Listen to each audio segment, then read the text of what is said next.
সালেফি আলেমদেরকে যারা গালিগালাজ করে থাকে, ইমাম আবু মোহাম্মদ বাবাহারি রহমতুল্লাহ কিতাবুস শারহুস সুন্নাহর মধ্যে স্পষ্ট করে বলে দিয়েছেন, সেই হচ্ছে প্রকৃত পথভ্রষ্ট।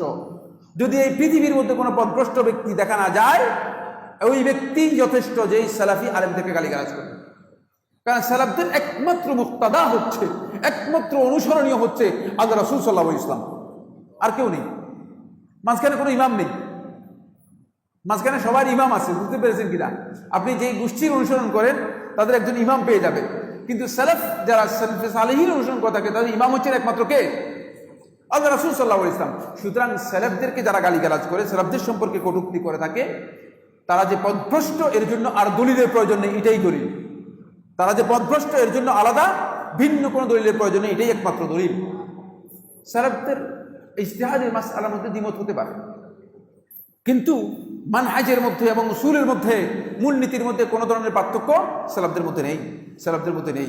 সুতরাং এই আলেম যদি সালফি সালেহীনের অথবা সালাফি আলেমদের যারা সত্যিকার সহি মানহাজের অনুসারী, এই যুগে কারা সালাফি আলেম অথবা সালাফির মানহাজের অনুসরণ করে থাকেন এটা একেবারেই পরিচিত।